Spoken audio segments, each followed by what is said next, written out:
সুপ্রিয় কলেজের বন্ধুগণ, আসসালামু আলাইকুম। দূরে কাছে দেশে অথবা সে বাইরে থেকে প্রাণপ্রিয় বন্ধুরা ঠিক এই মুহূর্তে যে যেখান থেকে বাস্তব জীবনের গল্প শোনার জন্য আমার সাথে জয়েন করেছেন, আমি আপন। আর যে আপন জীবনের গল্পের 1268তম পর্বে আপনাকে প্রতিদিনের মতো স্বাগতম জানাচ্ছি। বন্ধুগণ, আজ আমি আপনাকে শোনাবো বন্দনগরী চট্টগ্রামের ভাই মোহাম্মদ রনির জীবনের ছোট্ট রনির জীবনের কলিজা কাঁপানো এক মর্মান্তিক বাস্তব জীবন কাহিনী। বন্ধুগণ, আজকের গল্পের টাইটেল 15 বছর বয়সে ভাগিনাকে জোর করে বিয়ে করে মামি। কিন্তু কেন 15 বছরের একটা ছেলেকে জোর করে বিয়ে করতে হবে ওনার মতো বয়স্ক একজন মানুষ? এই গল্পটা এইরকম একটা গল্প, আমি নিশ্চিত করে বলতে পারি যে এই গল্পটা প্রতিটা মানুষের হৃদয় স্পর্শ করবে। এবং এই গল্পটা রনি বলেছে সে তার জীবনের শেষ পর্যায়ে এসে খুব বড় একটা বিপদে পড়েছে। সে একটা সিদ্ধান্ত নিতে পারতেছে না যে তার ঠিক এই মুহূর্তে কি করা উচিত, যার জন্য গল্পটা আমার কাছে বলেছে এবং আমার কাছে একটা পরামর্শ চেয়েছে। আমি গল্পটা আপনাদেরকে শোনাবো আমার মুখ থেকে এবং সবাইকে অনুরোধ করব গল্প শেষে আপনারা আপনাদের কমেন্টের মাধ্যমে রনিকে একটা সঠিক পথ দেখিয়ে দেবেন। আমার তো একটা পরামর্শ থাকবেই এবং আপনারাও আপনাদের পরামর্শগুলো কমেন্ট বক্সে লিখবেন। ধন্যবাদ সবাইকে। সুপ্রিয় বন্ধুগণ, আসসালামু আলাইকুম। আমার নাম মোহাম্মদ রনি, আমার বাড়ি চট্টগ্রাম। বন্ধুরা, আমি আমার জীবনের গল্পটা শুরু করার শুরুতে আপনাদেরকে আমার পরিবারের বিষয়ে জানিয়ে রাখি। আমার পরিবারে আমি আছি, আমার বাবা আছে, মা আছে, রয়েছে আমার দাদা দাদি। আমাদের পরিবারটা বন্দনগরী চট্টগ্রাম শহরের অদূরে কোনো এক ছোট্ট গ্রামে এক নিম্ন মধ্যবিত্ত পরিবার। আসলে নিম্ন মধ্যবিত্ত বলা যায় না, উচ্চ মধ্যবিত্ত বলা যায়, কারণ আমার বাবা একটা সময় প্রবাসে ছিলেন এবং প্রবাস থেকে এসে আমার বাবা তার জমানো টাকাগুলো দিয়ে আমাদের এলাকাতে অনেক বড় বড় ব্যবসা চালু করে, যার জন্য আমাদের পরিবারটা আমাদের গ্রামের 8-10টা পরিবার চেয়েও সম্পূর্ণ ভিন্ন একটা পরিবার। আমাদের পরিবারে তেমন কোনো অভাব অনটন নেই। আমি খুব ছোটোবেলা থেকে দেখে আসছি আমাদের পরিবারটা অনেক সুখে শান্তির একটা পরিবার। কিন্তু আমাদের নানুর পরিবারটা অনেকটা দুঃখী। আমার মা অনেক গরিব পরিবারের মেয়ে ছিল, কিন্তু আমার মা দেখতে শুনতে খুব বেশি সুন্দরী ছিল, যার জন্য আমার মাকে এক নজর দেখে আমার বাবা বিয়ে করে ফেলে। তো আমার নানু বাড়ির অবস্থা খুব খারাপ। আমি সবসময় দেখতাম যে আমার বাবা আমার নানু বাড়িতে সাহায্য সহযোগিতা করতো। অনেক সময় আমার নানু বাড়িতে টাকা পয়সা পাঠাতো, ধান চাউল পাঠাতো, এটা ওইটা অনেক কিছুই আমার নানু বাড়িতে আমার আব্বু পাঠাতো। একরকম নানুদের সংসারটাও, গোটা সংসারটাই আমার আব্বা চালাতো। এরকম করে আমার শৈশবের দিনগুলো কাটায়। আমি তখন সবেমাত্র ক্লাস 3তে পড়ি। ক্লাস 2 থেকে পাশ করে ক্লাস 3তে উঠেছিলাম। ওই বয়সে হঠাৎ করে একদিন আমি খবর পেলাম আমার মা জমিনে গিয়েছিল হাঁস আনার জন্য, মানে মাঠে গেছিল হাঁস আনার জন্য, মানে মায়ের হাঁস নাকি মাঠে ছিল, তো এগুলোকে আনতে গেছিলো। ওই সময়তে হাঁস আনতে গেলে পরে ওখানে ইলেকট্রিসিটি ছিল, মানে কারেন্টের লাইন কীভাবে জানি ছিঁড়ে পানিতে পড়ে যায় এবং আমার মা হাঁস আনতে গিয়ে ওই পানিতে পা দিয়ে আমার মা কারেন্টে আটকায় যায়।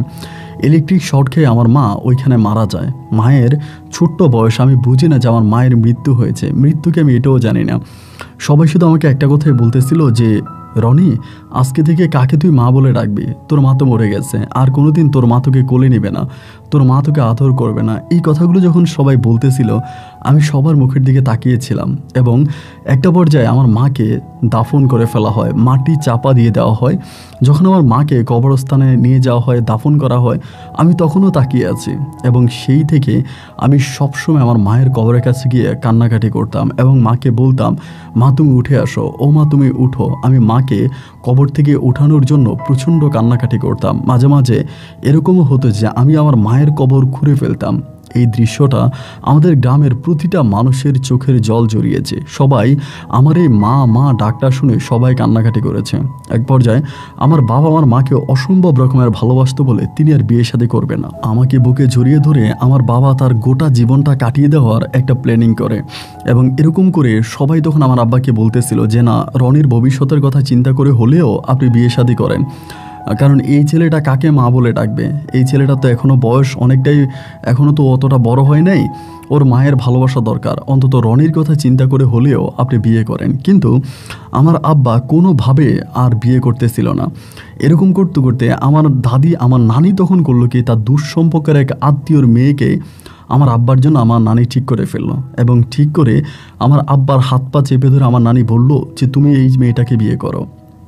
এই মেয়েটাকে যদি বিয়ে করো তাহলে রনি তার মাকে আবারও ফিরে পাবে, যে রনি তার মাকে আবারও ফিরে পাবে, রনি তার মায়ের ঘ্রাণ এই নারীর মাঝে পাবে, তুমি একে বিয়ে করো। জোর করে আমার নানি আমার দাদা দাদি মিলে তখন আমার আব্বাকে আবারও বিয়ে করায়। এবার আমার আব্বা যখন সেকেন্ড বিয়ে করে, আমার ওই সৎমাটাও দেখতে অনেকটা সুন্দর ছিল, আমি মিথ্যে বলবো না। আমার সৎমা যখন আমাদের বাড়িতে এসেছিল তখন তিনি আমাকে অনেক বেশি ভালোবাসতো, আমাকে এতটাই ভালোবাসতো যে ভালোবাসার বর্ণনা দিয়ে আমি শেষ করতে পারবো না। আমাকে প্রচুর আদর করতো, একটু থেকে একটু হলে উনি আমাকে কোলে জড়িয়ে নিত, আমাকে আদর করতে স্কুলে নিয়ে যেত, পড়াশোনা করাতো। এরকম করে সময়গুলো কাটতে কাটতে আমার একটা সৎ বোন হয়। আমার এই সৎ বোনটা হওয়ার পর থেকে আমার জীবনে দুঃখ শুরু হয়। আমার সৎ বোনটা হওয়ার ঠিক 2 বছরের মাথায় আমার আরেকটা সৎ ভাই হয়। একটা সৎ ভাই সৎ বোন হয়ে যাওয়ার পরে আমার সৎ মা সম্পূর্ণভাবে পরিবর্তন হয়ে যায়। কারণে অকারণে আমার গায়ে হাত তুলে, আমাকে স্কুলে যেতে দেয় না, এবং আমার আব্বাও যে আমার মুখের দিকে তাকিয়ে দ্বিতীয় বিয়ে করতে চায় নাই। আমার মাকে এতটাই ভালোবেসেছিল যে মায়ের কথা আমার আব্বা উঠতো বসতো, মায়ের ভালোবাসায় বিভোর হয়ে আমার আব্বা সেকেন্ড বিয়ে করতে চায় না। আমার সেই বাপ পর্যন্ত মুহূর্তের মধ্যে আমাকে ভুলে গেল, আমার সাথে ঠিকমতো কথা বলে না, আমার মা আমাকে স্কুলে যেতে দেয় না, বিনা কারণে আমাকে মারে, এবং আব্বা এই জিনিসগুলো দেখার পরেও না দেখার অভিনয় করে। আমার আব্বা সম্পূর্ণ পাল্টে যায়, একটা মানুষরূপী অমানুষ আমার বাবা তখন হয়ে যায়। এবং কারণে অকারণে আমার সৎমা আমাকে দিয়ে কাজ করাইতো, এটা করতো ওটা করতো, মানে প্রচণ্ড রকমের প্রেশারে আমাকে রাখে।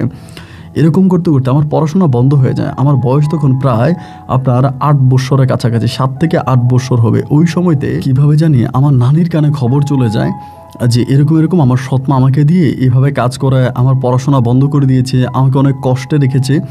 এই জিনিসগুলো আমার মা মানে আমার নানি কীভাবে জানি জেনে যায়, এবং খবরগুলো নানি জানার পরে নানি খুব কষ্ট পায়, মানে অনেক কষ্ট পায়। কষ্ট পাওয়ার পরে একদিন নানুমণি অনেক অসুস্থ ছিল, আমাকে তো নানা ভাই ছিল না এবং আমার একটাই মামা। তো আমার নানু একদিন আমাকে দেখার জন্য বিকেলবেলা আসে আসর নামাজের পরে, এবং এসে আমার নানু দেখতে পায় আমি মাত্র মাঠে থেকে কাজ করে আসছি। তো আমার মতো একটা ছোট ছেলে আমি কি ধরনের কাজ করতে পারি। তাই নানু, আমার মা আমার সৎময় দিন ঘরে ছিল না, পরে আমার নানু আমার সাথে অনেকক্ষণ কথা বলে, তুই কি কাজ করিস। আমি তখন কাজের বর্ণনা দিলাম, আর আমার নানি টপ টপ করে তার চোখের পানিগুলো ফেললো। নানি আমাকে জড়িয়ে ধরে বলল, এই দুনিয়াতে মানুষ জাতি পরিবর্তন হতে কোনো সময় লাগে না, আকাশের চেয়েও দ্রুত মানুষের মন বদলে যায়। তোর বাবাও কি এই জিনিসগুলো দেখে? আমি বললাম, আব্বা তো সব কিছু দেখে, কিন্তু আব্বা কোনো প্রতিবাদ করে না। ওই সময় অলরেডি আমার 2টা সৎ ভাই হয়েছে, একটা সৎ বোন আছে। এবং এমন করে সময়গুলো কাটতে কাটতে আমার নানি তখন বলল আমাকে নিয়ে চলে যাবে, আমাকে আমার নানুর সাথে করে নিয়ে যাবে, কিন্তু আমার সৎমা কোনোভাবে আমাকে দিবে না। আমার নানু বলতেছে আমার নাতি এখানে থাকলে কাজ করে মরে যাবে, আমি ওকে আর এখানে কাজ করতে দিব না, এইভাবে কষ্ট পেতে দিব না, আমি ওকে নিয়ে যাব। কিন্তু আমার সৎমা বলতেছে যে না, আপনি ওকে নিতে পারবেন না। কেন নেবেন? কি কারণে নেবেন? ওইখানে আসো, ওর বাপের ঘরে আসো, ওইখানে থাকবে। আমার নানি মাগরিবের আজান পর্যন্ত আমার সৎমায়ের সাথে ঝগড়া করে, কিন্তু আমার নানু আমাকে আর নিতে পারে না। এবং নানু নিতে না পারার পরে আমার সৎমা যদি আমাকে দিয়ে দেয় তাহলে কাজ করবে কে?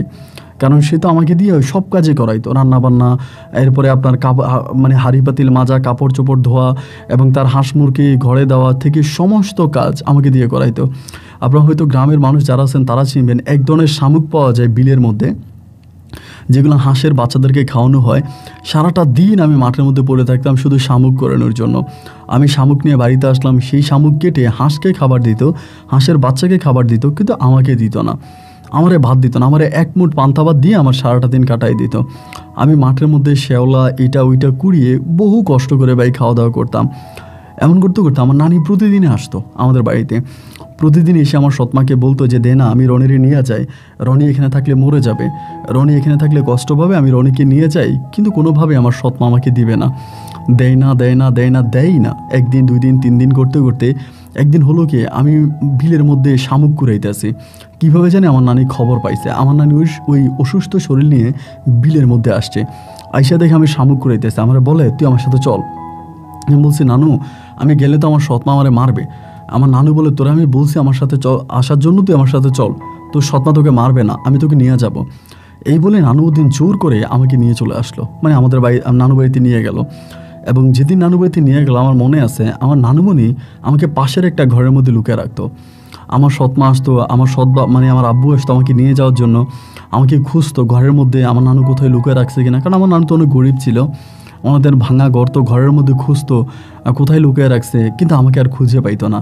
আমার আব্বা একটা সময় মাইকিং পর্যন্ত করে, এলাকাতে মাইকিং করে যে এভাবে আমাকে খুঁজে পাওয়া যাচ্ছে না, একটা ছেলে হারায় গেছে, মাইকিং করে। তো এরকমভাবে কয়েকদিন কাটার পরে আমার নানু আস্তে আস্তে, আচ্ছা আমি তো আর লুকিয়ে রাখার মতো জিনিস না, আমাকে তো আর লুকিয়ে রাখতে পারবে না, আস্তে আস্তে এটা তো খবর হয়ে যাবেই। নানু আমাকে সবসময় বলতো, যদি তোর আব্বা কোনোভাবে জেনে যায়, যদি তোর আব্বা কোনোদিন তোকে নিতে আসে, তুই বলবি আমি যাব না। তুই বলবি আমি আমার নানুমণির সাথে থাকবো, আমি আমার মামাদের সাথে থাকবো, আমি যাব না। এই কথাগুলো আমার আব্বা তখন আমাকে, মানে আমার নানুমণি তখন আমাকে বলতো।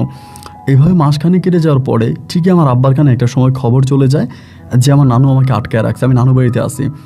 আব্বা কী করলো, ওই দিন লোকজন নিয়ে আমাকে নিতে আসছে, মানে 5-6 জন লোক নিয়ে আমাকে এই বাড়ি থেকে নিতে আসছে। আমি নানুর গলা জড়িয়ে ধরে আসি, আমি বলছি আমি যাব না।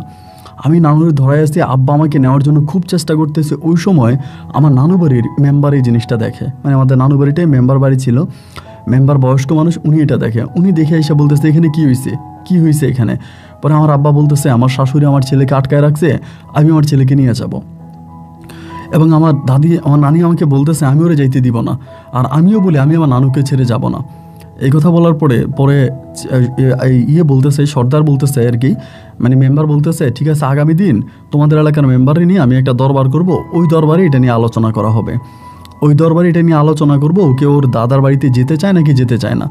এবং এরপরের দিন তখন দরবার বসলো স্কুলের মাঠের মধ্যে, 2 গ্রামের মানুষ মিলে, 2 গ্রামের সর্দার মিলে, মেম্বাররা মিলে তখন দরবার বসছে। এখন দরবার বসার পরে তো আমাদের এলাকার যে ছিল, আমার নানু বলতেছে যে আমাদের এলাকার মেম্বার তো আমাদের পক্ষেই, আমাকে আমার নানুর পক্ষে রাখতে চাইতেছে, মানে নানুর বাড়িতে রাখতে চাইতেছে, কিন্তু উনি আমাকে নিয়ে যাবে, আমার আব্বা আমাকে নিয়ে যাবে। একটা পর্যায়ে আমাকে জিজ্ঞেস করা হলো, মাঝখানে নিয়ে জিজ্ঞেস করলো যে তুমি কার কাছে যাবা, তোমার নানুর কাছে না তোমার আব্বার কাছে, তোমার আম্মার কাছে। আমি তখন বললাম যে আমি নানুর কাছে যাব। আমার আব্বা বলে না, ও কি বুঝে না, কেউ ছোটো মানুষ, ও তো বুঝে না, ওইখানে থাকলে পড়াশোনা করবে না, পড়াশোনার ভয়ে ও আসতে রাজি হয় না। এবার আমাদের এলাকার সর্দার তখন আমার আব্বারে বলল, আপনি আপনার ছেলেরে লাস্ট কবে স্কুলে পাঠাইছিলেন?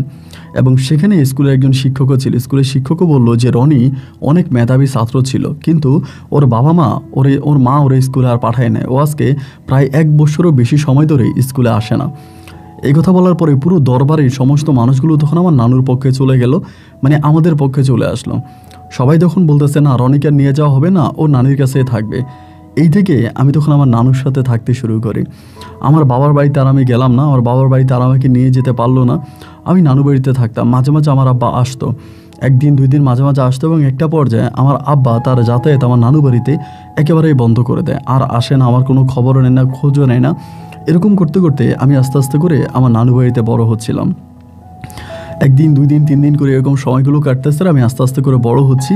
তা আমার নানু কিন্তু আমাকে স্কুলে ভর্তি করায়, এটা সত্যি কথা। আমার একটাই মামা ছিল, আমার স্বামীর মামা। আমার মামা মানুষের বাড়িতে মাঠে ঘাটে ওরকম কাজ করতো, লেবারের কাজ করতো। এরপর আমার মামা কিন্তু আমার কোনোদিন কষ্ট দিত না। আমার নানু আমাকে পড়াশোনায় কষ্ট দেয় না। আমি পড়াশোনা করতাম, মির্জা বাড়িতে একটা স্কুল ছিল, প্রাইমারি স্কুল, ওইখানে আমি তখন ভর্তি হই, ওখানে পড়াশোনা করি, এবং আমি পড়াশোনায়ও অনেকটা ভালো ছিলাম। একটা পর্যায়ে আমি প্রাইমারি স্কুলের গণ্ডি পার করি, এবং প্রাইমারি স্কুল পার করে আমি তখন হাই স্কুলে পড়ি। এবং হাই স্কুলে পড়া অবস্থায় আমি দেখতাম আমার মামা বেশিরভাগ সময় হাই স্কুলে গিয়ে বসে থাকতো। আমার মামা, একটাই মামা, হাই স্কুলের সামনে গিয়ে বসে থাকতো। তখন ক্লাস 10-এ পড়া একটা মেয়ে, নাম হচ্ছে স্বপ্না। অনেকের মুখে শুনি আমার মামা নাকি ওই মেয়েটারে পছন্দ করে। মেয়েটা ক্লাস 10-এ পড়ে, আমাদের স্কুলেই পড়ে, ওইটার আমার মামা পছন্দ করে, ওই মেয়ের সাথে আমার মামা প্রেম করতে চায়। এরকম করে করে মামা আমাকে তখন বলতো যে মেয়েটা কেমন। আমি বলতাম ভালোই তো, স্কুলে যায়, সুন্দর জামা কাপড় গায়ে দিয়ে আসে, পড়াশোনা করে, ভালো। একদিন মামা আমারে ওকে দিয়ে চিঠি লেখাইলো, মানে চিঠি লিখে আমার দিয়ে দিল যে আমি যাতে স্বপ্নাকে দিই। আমি তখন ক্লাস 6-এ পড়ি, স্বপ্না তখন ক্লাস 10-এ পড়ে, এসএসসি পরীক্ষার্থী। এরপর আমি গোপনে গোপনে স্বপ্নার হাতে চিঠি দিলাম। আমার মামাও কিন্তু দেখতে খুব সুন্দর ছিল, আমার মা যেরকম আমার মামাও একই রকম ছিল, অনেক ফর্সা, অনেক সুন্দর চেহারা ছিল। একটা পর্যায়ে চিঠি দিলাম, এবং চিঠি দেওয়ার পরে স্বপ্না তখন আমার মামার চিঠিটা গ্রহণ করলো। এরপরে একইভাবে স্বপ্না চিঠির উত্তর আমাকে দিল, আমি এটা এনে আমার মামার হাতে দিলাম। আমার মামা আবার চিঠির উত্তরটা আমাকে দিল, আমি স্বপ্নাকে দিলাম। এরকম করে আমার মামা আর আমার মামি, একরকম মামিই ছিল, তখন আমি মামি বলেই ডাকতাম, মানে স্কুলে আমি ওনারা মামি ডাকতাম। তো স্বপ্না মামির মানে আমি তখন ডাক পিয়ন হয়ে যাই, ওনাদের চিঠিপত্র আদান প্রদান এরকম করি। এবং এমন করতে করতে আমার নানির কাছে একদিন আমি বিষয়টা বলে দিই যে নানি, এমন এমন ঘটনা, আমার মামা তো ওই মেয়েরে পছন্দ করে, আমার দিয়ে চিঠি টিঠি পাঠায়। এগুলো বলার পরে মামাও তখন একটু উরুচন্ডির মতো ছিল, বাইরে বাইরে থাকতো, বাড়ি ঘরে খুব বেশি একটা আসতো না, টাকা পয়সা নষ্ট করে ফেলতো, পরিবারের প্রতি কোনো আকর্ষণ ছিল না, টান ছিল না।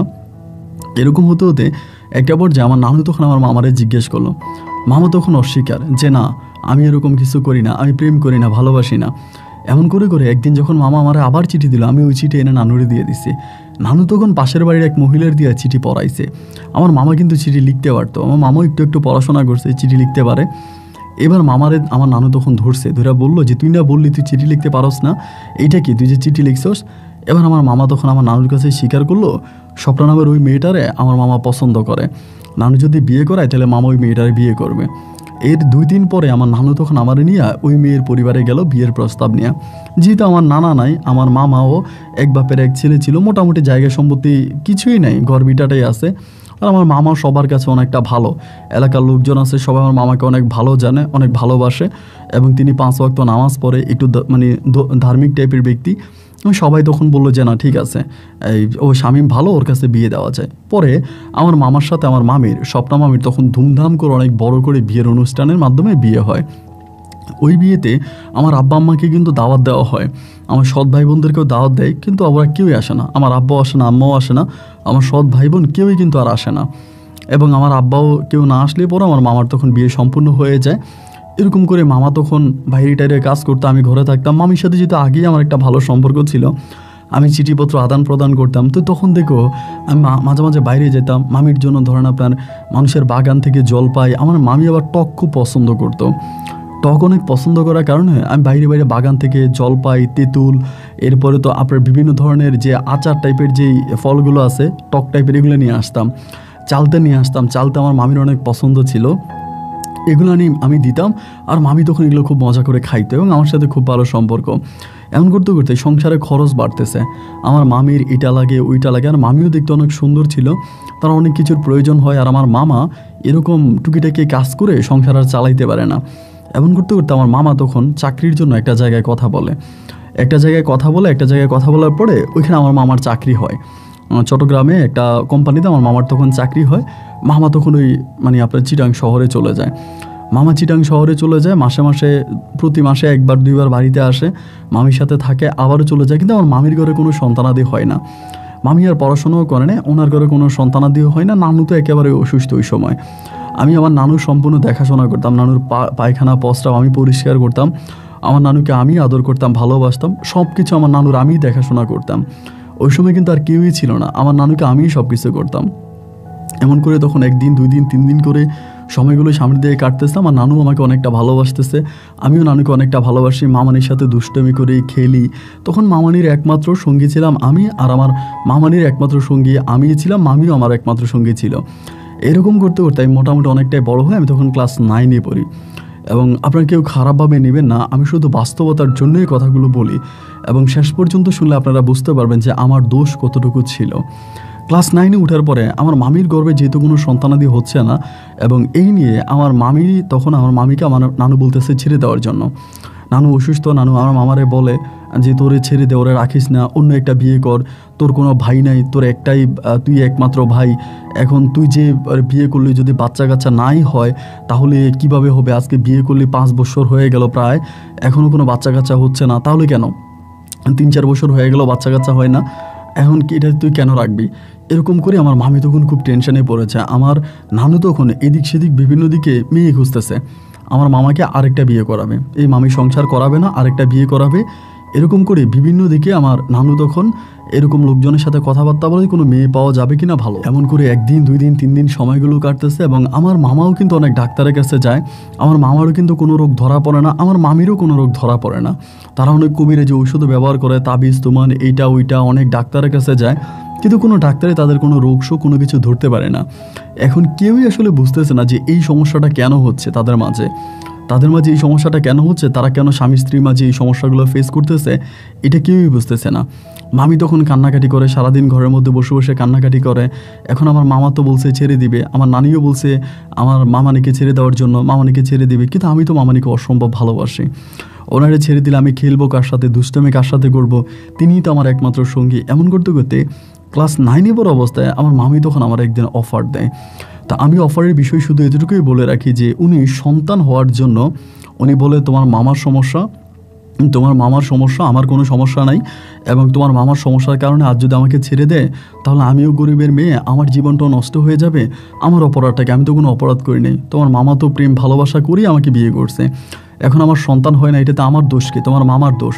এরকম করে সন্তান হওয়ার জন্য মামি তখন আমাকে একটা বাজে প্রস্তাব করলো। এই প্রথম, তখন আমি ক্লাস 9-এ পড়ি।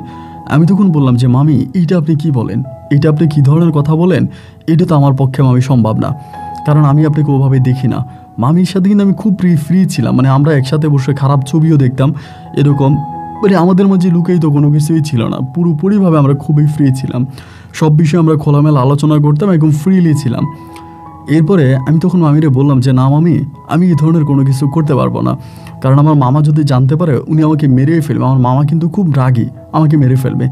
মামি বলতেছে তোমার মামা জানবে কেমন করে, তুমি কি কাউরে বলবা? আমিও কাউরে বলবো না, তুমিও কাউরে বললো না, আমরা কেউ কাউকে বলবো না, আমরা এই ধরনের সম্পর্ক করব। এবং আমার যদি বাচ্চা কাচ্চা হয় তাহলে তোমার মামা আমাকে ছেড়ে দিবে না, আমি তোমার মামার সংসারে থাকতে পারবো। আমি যদি এই সংসার থেকে চলে যাই তাহলে কি তোমার ভালো লাগবে? তুমি কার সাথে খেলা করবা, কার সাথে দুষ্টামি করবা?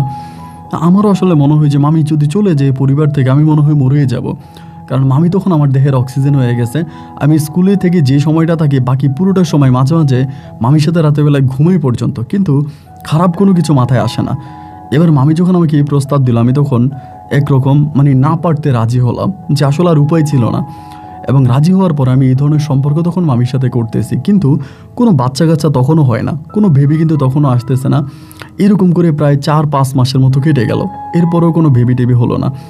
4-5 মাস পরে একবার হলো কি, আমি স্কুল থেকে আসতেছিলাম, আপনার বিকেলবেলা স্কুল ছুটি দিল, স্কুল থেকে আসতেছিলাম, তখন আমাদের এখানে একটা মেলা হতো, অনেক বড় একটা মেলা হয়, ওই মেলায় লটারি বিক্রি করে। আপনারা অনেকেই চিনবেন যে লটারি টোকেন বিক্রি করে, 10 টাকা হচ্ছে টিকিট, একটা টিকিট 10 টাকা, এবং 10 টাকায় টিকিট কিনলে ওখানে 5 লাখ টাকা হচ্ছে মানে 1 নাম্বার পুরস্কার, 5 লক্ষ টাকা দেওয়া হবে।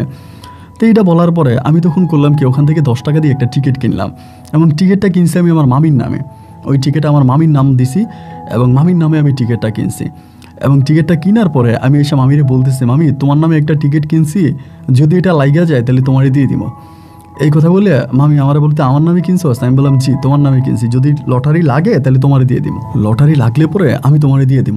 এই কথা বলে তখন লটারি ধরলাম, এবং লটারি ধরার পরে লটারি যখন ড্র হলো, এবং ড্র হওয়ার পরে ভাই আমি তখন জানতে পারি যে আমার কাছে খবর আসলো যে আমি লটারিতে টিকছি, মানে লটারি আমি পাইছি।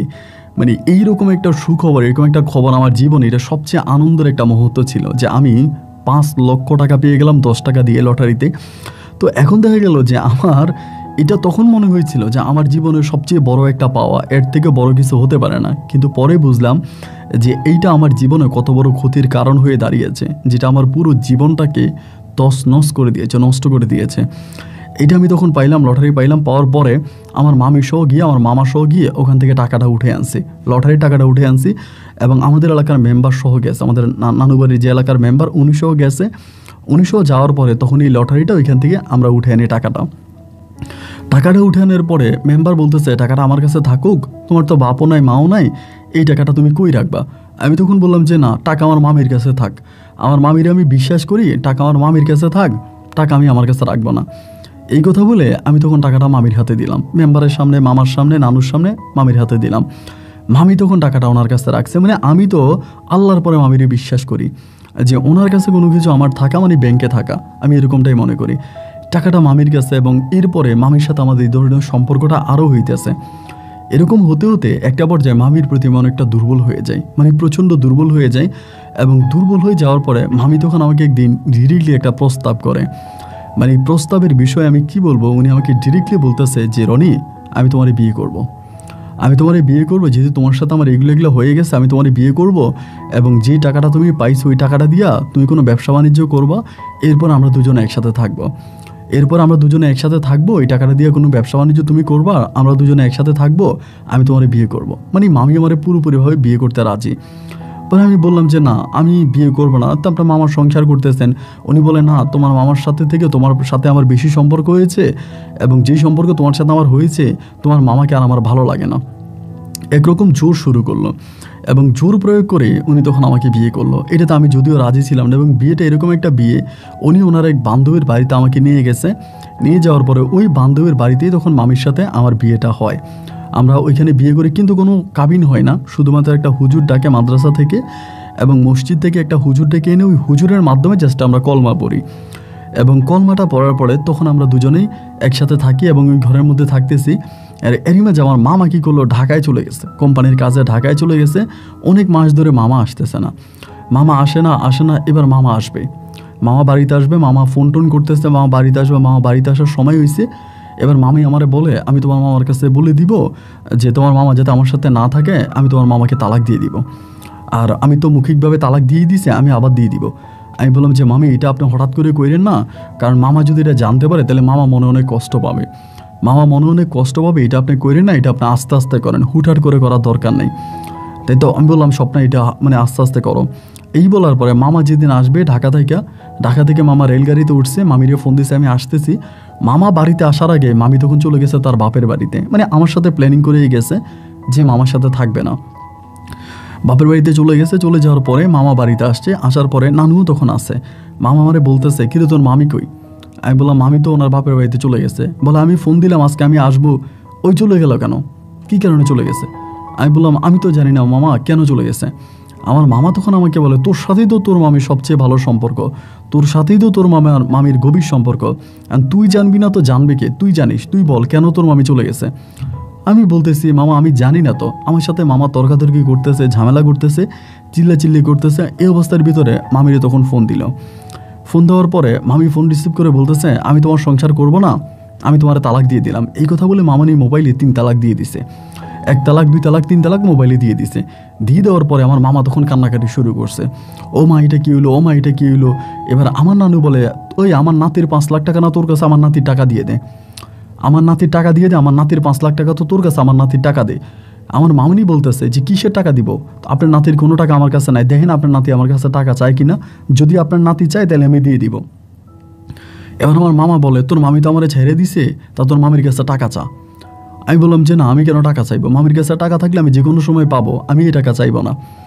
এই কথা বলে তখন মামার সাথে একটু তর্কাতর্কি হয়। এরপরে পরের দিন মামা তখন আমাদের এলাকার কিছু লোকজন নিয়ে আমাকে সহ সাথে করে নিয়ে মামির বাড়িতে যায়, মানে মামিকে নিয়ে আসবে। যা হবার তা হয়েছে, হুজুরের সাথে করে নিয়ে যায়, প্রয়োজনে কলমা পরে মামিকে নিয়ে আসবে। এইভাবে মামির বাড়িতে যাওয়ার পরে মামি আর আমার মামার সামনে আসে না। মামা তখন আমাকে বলতেছে যে আরে উনি তুই যা, তুই গিয়ে তোর মামিরে ডাইকে নিয়ে আয়, তোর মামি আমার সামনে আসবে না কেন, তুই গিয়ে ডাইকে নিয়ে আয়। আমি তখন যাই, যে বলি মামি মামা তো ডাকতেছে, আসেন না, মামার সামনে আসেন। মামি আমার বলে, না আমি যাব না, তোমার মামারে বলো চলে যাওয়ার জন্য, তোমার মামারে বলো চলে যাওয়ার জন্য, আমি তো তোমার মামাকে তালাকে দিয়ে দিছি। মানে অনেকগুলো মহিলা ছিল তো, সবার সামনে বলতেছে, আমি তো তোমার মামারে তালাকে দিয়ে দিছি, এরপরও তোমার মামা কেন আসছে, কী কারণে আসছে? আমি তো তোমার মামার সাথে সংসার করবো না, আমি তো বলেই দিছি, আমি তো তালাক দিয়ে দিছি, তারপরেও কেন আসছে? পরে মামা ওই রুম থেকে বলতেছে, আমার অপরাধটা কি, আমার অন্যায়টা কি, তুমি কী কারণে আমার তালাক দিলা, আমাকে তালাকটা কেন দিলা, আমি কি অন্যায় করছি, তুমি আমার সংসার কেন করবা না? বারবার মামা কান্নাকাটি করে ইমোশনালি হয়ে বলতেছে, কিন্তু আমার মামি আমার মামার কোনো কথার কোনো গুরুত্ব দেয় না, মানে কোনো কথা শোনেই না। এবং মামা তখন মামার মতো করে তেরামি, মানে মামি তখন মামির মতো করেই তেরামি করতেছে যে না, তিনি মামার সংসার করবে না। দেখেন রাত 8টা পর্যন্ত এই মামিরে আনার জন্য মানে প্রচণ্ড রকমের ঝামেলা হইতেছে।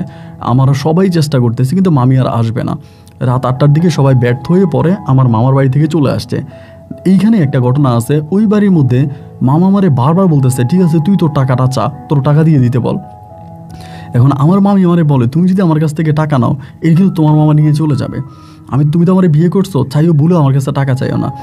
আমি আর মামার কাছে কোনো টাকা চাই না, যে মামার টাকা, মামির কাছে কোনো টাকা চাই না, টাকা আমি আর খুঁজি না। এখন টাকা কেন মামির কাছে চাচ্ছি না, এটা নিয়ে মামা তখন আমার উপরে খুব খেপে গেল। ওইখানের মধ্যে আমার গায়ে হাত তুলতে আসতেছে, আমাকে মারতে আসতেছে, এবং আমার সবাইরে বলতেছে যে ও একটা মির্জাপুর, এই মির্জাপুরে আমি খাওয়াইছি পড়াইছি, এতদিন পর্যন্ত আমার বাড়িতে রাখছি, ও একটা বেঈমান কালফিট, মানে আমারে খুব খারাপ ভাষায় মামা গালাগালি করতেছে, কথাবার্তা বলতেছে। আমি আর মামার ওই কথার কোনো কান টান দিলাম না, আমি আমার মতো করে তখন পড়ে আসি। ওইখান থেকে আমরা রাত্র প্রায় 10টার দিকে আসছি মামনির বাড়ি থেকে। এবার বাড়িতে আসার পরে এবার সবাই আমার গালাগালি করতেছে, আমার নানিও গালাগালি করে, আমার মামাও গালাগালি করে, হ্যাঁ তুই কেন তুই টাকা আনলি না, তুই টাকা চাইলি না কেন, তোর সাথে তোর মামির কী সম্পর্ক? এইরকম করে আস্তে আস্তে করে প্রকাশ হয়ে যাচ্ছিল যে মামির সাথে আমার একটা খারাপ সম্পর্ক আছে। যদি সম্পর্ক নাই থাকবে তাহলে মামি আমার টাকা দিবে না কেন? আমার মামির কাছে আমার টাকা, তাহলে মামি আমার টাকা দিবে না কেন? এবার সর্দার মাতবর যারা আছে সবাই আমার উপরে খেপে গেল। এখন আমি যদি টাকা যেতাম তাহলে তো মামি চলে আসতো, আমার টাকাগুলো দিয়েই তো মামি এখন আসতেছে না, কারণ আমার লটারি টাকা মামির কাছে আছে, ওই পাওয়ারে মামি এখন আর আসে না। মামা আমারে বলে, তুই আমার সংসার ভেঙে দিছিস, তোর কারণে আমার সংসার ভেঙে গেছে, তুই আমার সংসার ভেঙে দিছিস, তুই টাকা চাইলে তোর মামি চলে আসতো, তুই টাকা চাইলি না বলে তোর মামি আসে নাই। মানে কী পরিমাণ ঝগড়া তখন আমার সাথে করতেছে ভাই, আমি বলে বুঝাতে পারবো না। প্রচণ্ড রকমের ঝগড়া ঝাঁটি, আমার গায়ে হাত তুলতে পর্যন্ত আসতেছে, আমার সাথে দুর্ব্যবহার, খারাপ ব্যবহার, মানে একদম সর্বোচ্চ পর্যায়ে পৌঁছে গেছে। আমি তখন এগুলো শুনতেছি আর সহ্য করতেছি। এখন কি করব বলেন? এরা এরকম ব্যবহার করতেছে, আমি ওদের ব্যবহার সব শুনতেছি, আমার তো কোনো কিছু করার নাই। আমার সাথে খারাপ ব্যবহার করতেছে, আমি খারাপ ব্যবহারগুলোই শুনতেছি। এরকম করে 1 দিন 2 দিন 3 দিন কেটে যাইতেছে, এবং একটা পর্যায়ে মামা আমারে বলে, তুই আমার বাড়ি থেকে বেরিয়ে যা, তুই আমার বাড়িতে আর থাকতে পারবি না, তুই আমার বাড়ি থেকে বেরিয়ে যা। আমি তখন মামিরে ফোন দিয়ে বললাম যে, মানে স্বপ্নারে ফোন দিয়ে বললাম, তখন তো সে আমার বউ। আমি স্বপ্নারে ফোন দিয়ে বলি যে, মামা তো আমার বাড়ি থেকে বের করে দিচ্ছে, এখন আমি কোথায় যাব? স্বপ্না বলে, তুমি একটা কাজ করো, তুমি আমাদের বাড়িতে চলে আসো। আমি বললাম, না, এই কাজ আমি জীবনেও করতে পারবো না, আমি তোমাদের বাড়িতে যাইতে পারবো না। এখন আমি তোমাদের বাড়িতে গেলে সবাই আমারে খারাপ বলবে এবং বলবে তোমার সাথে হাত মিলে আমি মামার সংসার ভেঙে দিছি, তোমার সাথে আমার খারাপ সম্পর্ক আছে, এমনিতেই তো সবাই বলাবলি করতেছে তোমার সাথে আমার অবৈধ সম্পর্ক আছে, এই জন্যই তুমি মামার সংসার করো নাই, মামাকে ছেড়ে দিছ। সুতরাং মানুষের এই কথাকে আমি সত্যি হতে দিব না, আমি এটা করতে পারবো না। এবং মামি আমাকে বারবার বলতেছে, তুমি চলে আসো, আমাদের বাড়িতে চলে আসো। আমি আর গেলাম না। না গিয়ে আমি একটা স্কুলের, আমি তো আচ্ছা এর মাঝে কিন্তু আমি এসএসসি পরীক্ষা দিয়েছি, আমি ভুলে গেছি বলতে। এসএসসি পরীক্ষা দিয়ে কিন্তু আমি এসএসসিতে ফেল করি। আমি এসএসসি পরীক্ষা দিয়ে এসএসসিতে 2 সাবজেক্টে ফেল করি, এবং পড়াশোনা কিন্তু তখন আমার আর হয় না, মানে পড়াশোনা হয় না। ফেল করার পরে আমাদের যেই স্কুলের হোস্টেল আছে, অনেক ছেলেরা থাকে আমার জুনিয়র, ওনাদের সাথে তখন আমি হোস্টেলে শেয়ার করলাম, মানে আমাদের ওই স্কুলের যে হোস্টেল আছে ওই হোস্টেলে উঠলাম, এবং হোস্টেলে উঠে আমি 1 দিন 2 দিন 3 দিন করে হোস্টেলে থাকতেছি। তো এই থাকতেছি তো হোস্টেলে জুনিয়র অনেক ভাইয়েরা আছে, সবাই আমার সাথে ফ্রেন্ডলি মিশে, যদিও আমি তাদের সিনিয়র ছিলাম, অনেকে ফ্রেন্ডলি মিশে। এবং আমার এই ঘটনাটা আমার ওই জুনিয়র এক ভাইয়ের কাছে আমি তখন শেয়ার করি, পুরো ঘটনাটা, টাকার বিষয়টা, এবং মামিকে যে আমি বিয়ে করছি এই বিষয়টা। এখন ওই জুনিয়র ভাইটা আমাকে বলতেছে, ভাই আপনি তো মনে হয় ভুল করছেন, আপনার মামি তো মনে হয় আপনার সাথেও আসবে না, আপনার সাথেও মনে হয় সংসার করবে না। আমি বললাম যে, এটা কী বলো? আমি বললাম হ্যাঁ। ও বলে, হ্যাঁ মনে হয় এটাই হতে পারে, নাহলে আপনি আপনার মামির একটু পরীক্ষা করেন, বলেন যে স্কুলের পাশে কোনো দোকান দিবেন টাকাটা দেওয়ার জন্য, এটা বলেন। আমি বললাম হ্যাঁ, আইডিয়া তো ঠিক আছে। আমি তাহলে একদিন স্বপ্নারে বললাম যে, স্বপ্না, আমি তো এইখানে স্কুলের হোস্টেলে পড়ে আছি, এখন স্কুলের হোস্টেলে কিভাবে থাকবো, এখন তো ঠিকমতো থাকা যায় না, অনেক সমস্যা, একটা কাজ করি, এখন আমি চাইতেছি যে তুমি আমার টাকাটা দাও, তুমি যদি টাকাটা দাও তাহলে আমি এই টাকাটা দিয়ে একটা দোকান দিব, মানে স্কুলের সামনে একটা দোকান দিব। এই কথা বলার পরে ও হঠাৎ করে কেমন জানি চেঞ্জ হয়ে গেছে। ওই ছোটো ভাই যেরকম করে বলছিল এরকম করে, হ্যাঁ তোমার হঠাৎ করে দোকান দেওয়া লাগবে কেন? আমি তোমারে বলছি আমার বাড়িতে চলে আসার জন্য, তুমি আমার বাড়িতে আসলা না, আমার বাড়িতে না এসে হোস্টেলে উঠলে, এখন হোস্টেলে উঠা অন্য মানুষের কথা শুই না, তুমি এখন আমার সন্দেহ করতে শুরু করছো, আমার কাছ থেকে টাকা নিতে শুরু করছো, আমি এই টাকা তোমারে দিব না। আমি তখন বললাম, কেন আমাকে এই টাকা কেন দিবা না? বলতেছে, তোমার জন্য আমার সংসার ভেঙে গেছে, আমি স্বামীর সংসার ছেড়ে দিছি, আমি স্বামীর সংসার ছেড়ে আমি তোমার হাত ধরে আমি চলে আসছি শুধু তো এই টাকাগুলোর জন্যই, তো আর তো কিছু না। এখন এই টাকাগুলো যদি তুমি এভাবে নষ্ট করে ফেলো, দোকান করবা, এই করবা সেই করবা, এগুলো করে যদি নষ্ট করে ফেলো, তাহলে আমার ভবিষ্যৎটা কী হবে? আমরা ভবিষ্যতে কী করবো? আমরা ভবিষ্যতে কীভাবে খাবো, কীভাবে চলবো? আমি তখন বললাম, আমি তো টাকা নষ্ট করব না, আর আমি তো নষ্ট করার জন্য টাকা চাচ্ছি না। আমি বললাম যে স্কুলের সামনে আমি একটা দোকান দিব, তো এটাতে আমার বিজনেস হবে, আয় উন্নতি হবে, টাকাটা এখানে পুরো থেকে লাভ কি? ও তখন আমাকে বলতেছে, টাকাটা আমি এক জায়গায় লাভের উপরে দিয়ে দিছি, কথা খেয়াল করেন, লাভের উপরে দিয়ে দিছি। আমি বললাম, লাভের উপরে টাকা দিয়ে দিছো, কারে দিছো? বলে, আমাদের বাড়ির এক মহিলারে, ওনারা লাভের উপর দিছে, উনি প্রতি মাসে মাসে লাভ দিতেছে। তাই আমি বললাম, প্রতি মাসে আমি তো বলি না আমার টাকা লাভের উপরে দেওয়ার জন্য, আমার লটারির টাকা তুমি লাভের উপরে দিয়ে দিলে কেন? আমি তো তোমাকে লাভের উপর দিতে বলি নাই, এই তুমি লাভের উপরে টাকা দিলে কেন? এই শুরু হলো ঝগড়া শুরু হলো যে তুমি লাভের উপরে কেন টাকা দিলা? আমি তো তোমাকে লাভের উপর টাকা দিতে বলি নাই, তুমি দিলা কেন? এই আমার মামির সাথে, মানে আমার বউর সাথে তখন আমার তর্কাতর্কি, ঝগড়া ঝাঁটি ঝামেলা। এবার আমি টাকার জন্য ওদের বাড়িতে যাই। ওদের বাড়িতে গেলে পরে ও তখন আমার সাথে খারাপ ব্যবহার করে, এই টাকার জন্য কেন আনছো, আমি টাকা দিব না, মানে ও দিবেই না, সোজা কথা আমাকে টাকা দিবেই না। এমনি সব কিছু ঠিক আছে, কিন্তু টাকা চাইলিয়ে ঝগড়া, টাকা চাইলিয়ে ঝামেলা, টাকা চাইলিয়ে ধরেন মানে বিভিন্ন ধরনের প্রবলেম দেখা দিতেছে। আমি এখন চিন্তা করতেছি, তাহলে আমি এখন কী করবো? মানে টাকা যেহেতু আমাকে দিতেছে না, কোনোভাবেই টাকা দিচ্ছে না, আমি কোনোভাবে ওনার কাছ থেকে টাকা নিতে পারতেছি না। এবার আমি সব শেষ করলাম কি, আমাদের নানু বাড়িতে যে মেম্বার ছিল টাকা দেওয়ার সময়, আমার নানি কিন্তু আর আমার সাথে কথা বলে না, আমার নানিও আমার সাথে কথা বলে না, আমার মামাও আর আমার সাথে কথা বলে না। এরা দুজনে আমার সাথে কথা বলা বন্ধ করে দিছে, আমার সামনেও আসে না, আমার সাথে কথাও বলে না। এরা আমার কাছ থেকে পুরোপুরি মানে পরিপূর্ণভাবে সরে গেছে, আমার সাথে দেখা করে না, আমার সাথে কথা বলে না। আমার আমার মামা এবং আমার নানি দুজনেই। তো আমি তখন করলাম কি, যে টাকা দেওয়ার সময় তো একটা মেম্বার ছিল আমার নানুবাড়ি এলাকার, ওই মেম্বার মতিন মেম্বার তো ছিল। আমি মতিন মেম্বারের সামনেই তো মামিরে টাকাটা দিয়েছি। আমি তখন মতিন মেম্বারের বাড়িতে গেছি, যে বললাম যে আপনি তো জানেন আমার এই দুনিয়াতে কেউ নাই, আমি এমনি এমনি মামিরে তো টাকা দিলাম, আপনিও ছিলেন, আমার মামাও ছিল, আমার নানিও ছিল, এখন আমার মামি তো আমার টাকা দিচ্ছে না। মতিন মেম্বার তখন আমারে বলে, তোর মামি তো টাকা দিবেই না, এটা কি 1 টাকা 2 টাকা নাকি, এটা কি 2-4 হাজার টাকা নাকি, 5 লাখ টাকা, সে দিবে কেন, সে কখনোই দিবে না। আমি বললাম, এটা আপনি কি কথা বলেন, আমার রক্তে মানে ভিজা টাকা, আমি হচ্ছে লটারির টাকা, এখন আমাকে দিবে না কেন, এটা ওনার টাকা নাকি, বলেন এই টাকার বিষয়ে আমি কিছু বলতে পারবো না। আমি বললাম, টাকার বিষয়ে কিছু বলতে পারবেন না মানে, এটা কেমন কথা বলতেছেন, আমি আপনার সামনে টাকা দিছি না। উনি তখন বলে, তোরে বারবার বলছিলাম, তোরা 1000 বার বলছি টাকাটা নিয়ে টাকাটা তোর মামির কাছে রাখিস না, এই টাকাটা তোর মামির কাছে রাখার কারণে তোর মামার সংসারটা ভেঙে গেছে, শুধুমাত্র টাকাটা তোর মামির কাছে ছিল বলে তোর মামাকে তোর মামি ছেড়ে দিছে, এখন তুই ওই টাকা চাইতেছস, ওই টাকার জন্য আমরা যেতে পারবো না, আমাদের পক্ষে ওই টাকার জন্য যাওয়া সম্ভব না। মানে উনি একদম জায়গায় পোল্টি নিয়ে নিছে যে উনি যাইতে পারবে না। এবার ভাই আমি টাকার জন্য যাই, এবার মামাই তখন করে কি, লোকজন দিয়ে আমার মারার চেষ্টা করে। টাকার জন্য যখনই তাদের বাড়িতে যাই তখনই লোকজন দাঁড়া করায়, আমাকে মারবে, এই করবে সেই করবে। এবং এরকম পরিস্থিতির মধ্যে একদিন হঠাৎ করে আমার আব্বার সাথে আমার দেখা হয়েছে। আমি কিন্তু আব্বার সাথে খুব বেশি দেখা করি না, মানে কথা হয় না। একদিন হঠাৎ করে স্কুলের সামনে আমার আব্বার সাথে দেখা হয়। আমি খুব মন খারাপ করেছি। এদিন সম্ভবত আমার বাবার একটু মায়া লাগে আমাকে দেখে এরকম। আব্বা তখন আমার কাছে আসে, আইসা বলে, কিরে ভালো আছিস, মানে অনেক বছর পরে দেখা। আমি বললাম, জি ভালো আছি, আপনি ভালো আছেন? বলে, হ্যাঁ আমি ভালো আছি। তা মন খারাপ করে বসে আসিস কেন? আমি বললাম, আপনি তো শুনছিনি, আপনার কি শোনার বাকি আছে? বলো, হ শুনছি তো, তোর মামার সংসার ভেঙে গেছে। তা তোর কী হয়েছে, তোর মামার বাড়ি থেকে চলে আসলি কেন? আমি বললাম, চলে আসছি, আমি আমার মামির পক্ষ নিছি, এই কারণে মামা নানি কেউ আমাকে দেখতে পারে, আমাকে বের করে দিছে। তোর মামির পক্ষে নিলি কেন? আমার বাবু তখন আমারে বলতেছে। আমি বললাম, মামির সাথে একসাথে স্কুলে পড়াশোনা করছি, মামির সাথে আমার একটা ভালো সম্পর্ক ছিল, এই জন্য নিছি, এখন তো মামি আমাকে ধোকা দিছে। এটা বলে আমি হাউমাউ করে কান্না করতে শুরু করছি। আমার আব্বা তখন বলতেছে, কান্না করতেছিস কেন, কী হয়েছে আমার কাছে বল, কান্না করিস না। আমি তখন কান্না করতেছি, কান্না করতে করতে বলতেছি, আমার মাও নাই, আর আমার মা মরে যাওয়ার পরে আমার বাবা যে ছিল, আমার বাবাও আরেকটা বিয়ে করে পর হয়ে গেল, এরপরে নানি আর মামা আমার আপন করে নিল, সেই লটারি টাকার জন্য নানি আর মামাও আমাকে ছেড়ে গেল। আমার মামানির সাথে একটা ভালো সম্পর্ক ছিল, সে মামিও টাকার লোভে আমার সাথে বেইমানি করলো, সবাই তো আমাকে ছেড়ে গেলো, আমার কে আছে, আমি ফাঁসি দিব, আমি আত্মহত্যা করব, আমি ফাঁসি দিয়ে মরে যাব, যেহেতু আমার এই দুনিয়াতে কেউ নাই। আমার আব্বা তখন আমাকে জড়াই ধরে বলতেছে, রনি রে, তোর শরীরে আমার রক্ত বইতেছে, তোর শরীরে আমার রক্ত, তুই মরে যাবি কেন, মরে যাবি, আমি বেঁচে থাকতে আমার সন্তান মরবে কেন, তোর কি হয়েছে আমাকে বল, আমি তোরে সাপোর্ট দিব, তোর কি লাগবে বল। আমি বললাম, মামিরে আমি টাকা দিছিলাম, ওই সময় মামিরে টাকা দেওয়ার কারণে আমার মামা আমার নানি আমার কাছ থেকে সরে গেল, সেই মামি আমার কাছ থেকে টাকা নিয়ে মামাকে তালাক দিল, এখন আর মামি আমার টাকা ফিরিয়ে দেয় না। আমার আব্বা বলে, টাকা ফিরিয়ে দেয় না মানে? আমি বললাম, টাকা ফিরিয়ে দেয় না, আমরা 10 জনে মিলে টাকা দিছি, আমার মামি আমার টাকা দিতেছে না, এখন উনি টাকা দিবেন, আমি যতবার গেছি উনি আমার টাকা ফিরিয়ে দিবে না। আমার আব্বা তখন চোখ টোক লাল করে ফেলে, মানি টাকা দিবে না মানি, তোর টাকা না দিয়ে কই যাইব, তোর টাকা দেওয়াই লাগবে, তোর টাকা না দিয়ে কেমনে খাইবো, কেমনে যাইবা আমি দেখবো, কে বলছে টাকা দিবে না, টাকা দেওয়াই লাগবে। আব্বু তখন খুব খেপে যায়, মানে অনেকটা রেগে যায়। রেগে গিয়ে তখন আব্বু বলতে আছে যে, ঠিক আছে, আমি কালকে ওই এলাকার লোকজনের সাথে কথা বলবো, আমি তোর কাছে আবার আসবো।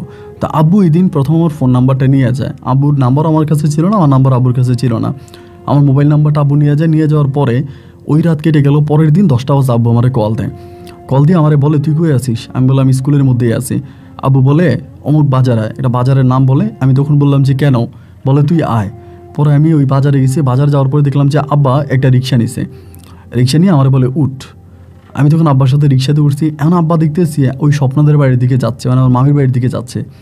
এরকম করে যেতে যেতে স্বপ্নাদের বাড়ির দিকে একটা মেম্বারের, মানে ওইখানকার মেম্বার কিনা জানি না, মানে ওখানকার একটু প্রভাবশালী লোক, ওনার কাছে গেছে। ওই লোকই কিন্তু আমার আব্বারে দেখে আবার প্রচুর মানে আপনার ভক্তি শুরু করছে, সম্মান শুরু করছে, যে হ্যাঁ আমার আব্বারে দেখেই মানে অনেক মানে মাথা নত করে ফেলছে এটা ওইটা। আমার আব্বা বলে, ভাই আপনি তো অনেক ভালো মানুষ, আপনার সাথে আমার অনেক দিন ধরে সম্পর্ক, আমার এই ছেলেটার মা মরে গেছে, মা মরে যাওয়ার পরে তাই তার নানি তারে নিয়ে গেছে, সে তার নানির বাড়িতেই থাকতেছে, আমার সাথে কোনো যোগাযোগ নেই, আমার ছেলে আমার কাছেও আসে না, তার নানির কথা মতো চলতো, তার মামার কথা মতো চলতো, এমনি এমনিও একটা লটারি পায়।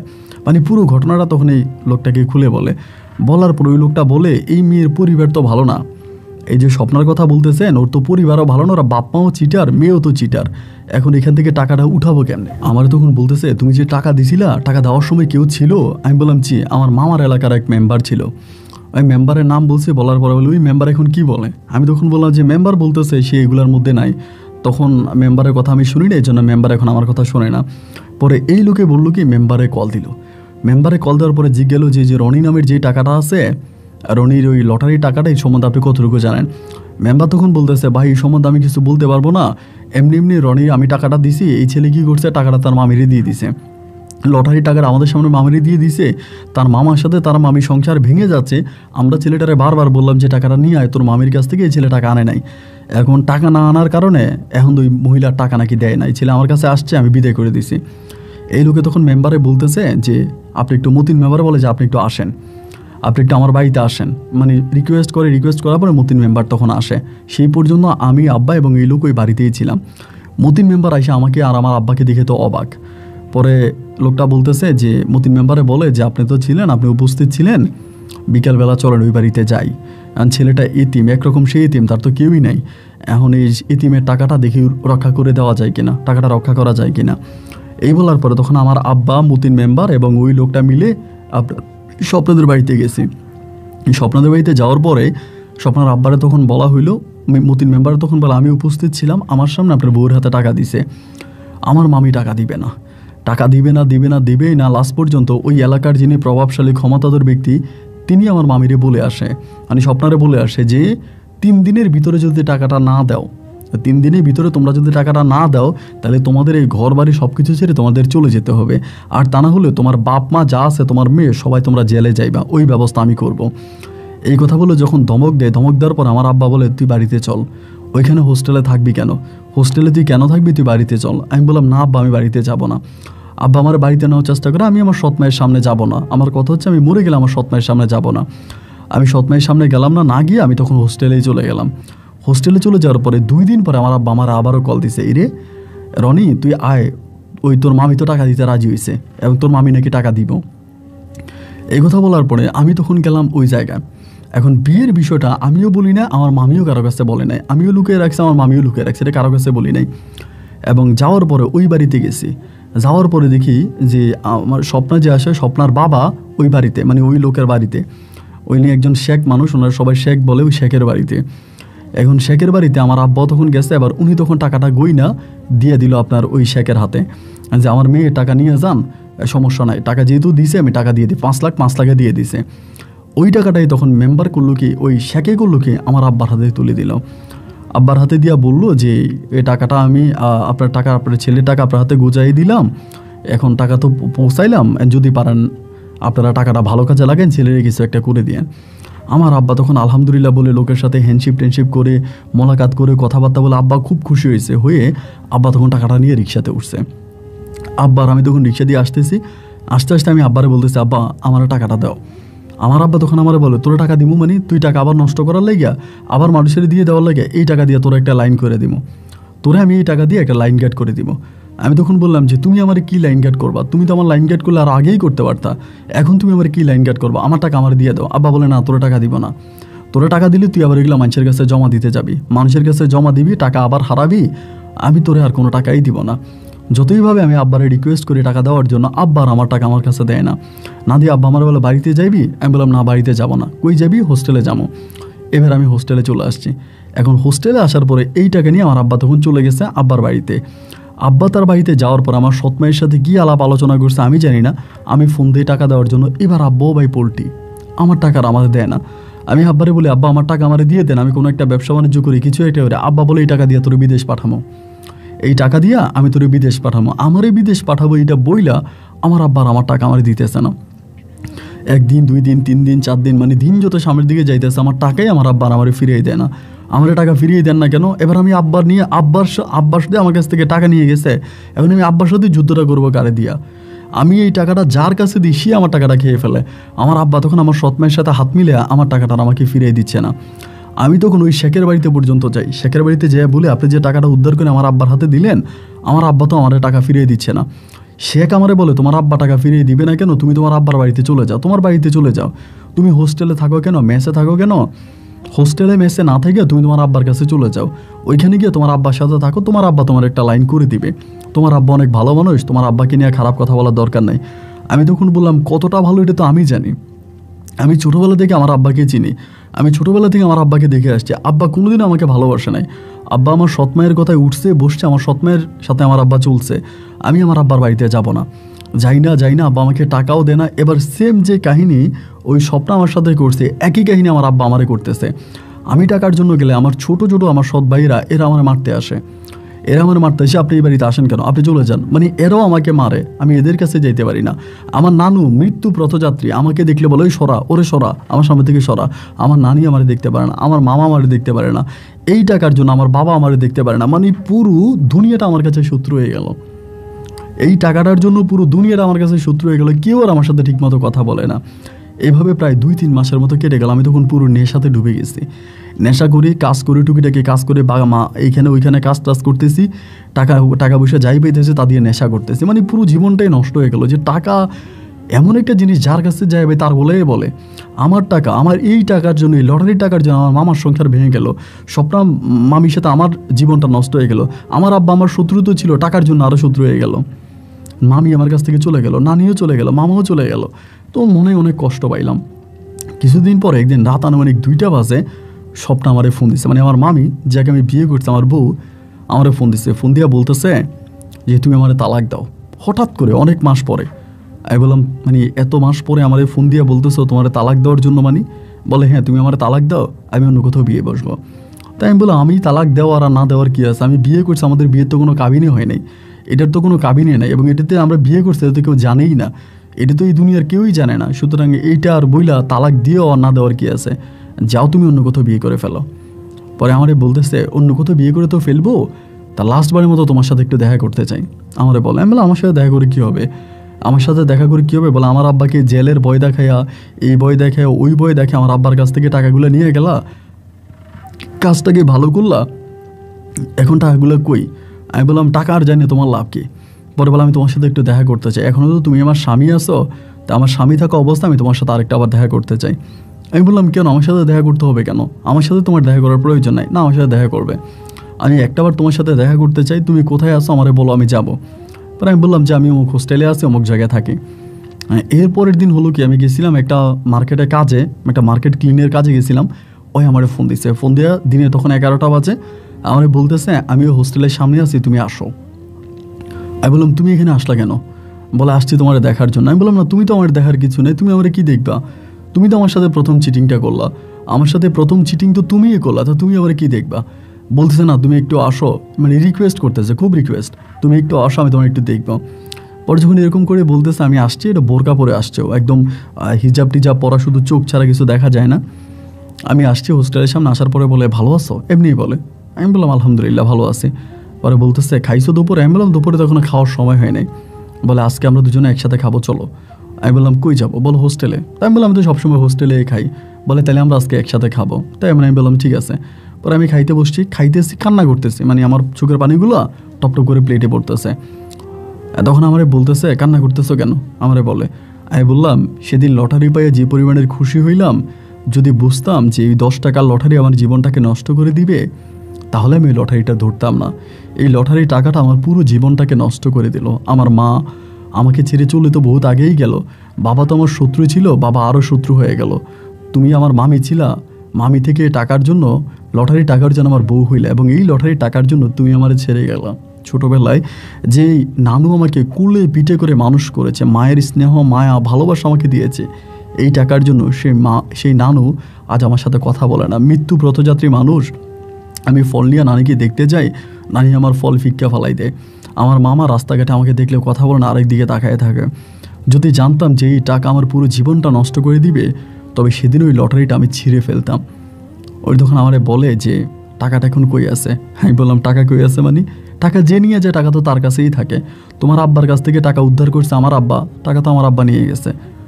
ও যখন বলে মানি, আমি বললাম মানি কি আবার, টাকা তো আমার আব্বা নিয়ে গেছে। বলে কেন নিয়ে গেল? আমি বললাম আমার ওই শেখে আমার আব্বার হাতে টাকা দিয়ে দিচ্ছে, আমার আব্বা নিয়ে গেছে, আব্বার আমার টাকা টুকা দেয় নাই। পরে বলে তার মানে কি বলতেছো? আমি বললাম আরে তুমি যেরকম তোমার বাড়িতে টাকার জন্য গেলে তুমি আমার মারতা, আমার সাথে এই করতা সেই করতা, সেম কাহিনী এখন আমার আব্বা আমার সাথে করে। আমি যখনই বাড়িতে যাই আমার সৎ ভাইদেরকে আমার উপরে লাগাই দেয়, আমার সৎ ভাইরা আমার এখন মারতে আসে। ও তখন বলে এটা কী ধরনের কথা বলতেছো, এই ধরনের চিটিং তোমার আব্বা করছে তোমার সাথে? আমি বললাম হ্যাঁ, টাকা যায় যার কাছে যায় সে তো চিটিং করেই, তুমি করলো না?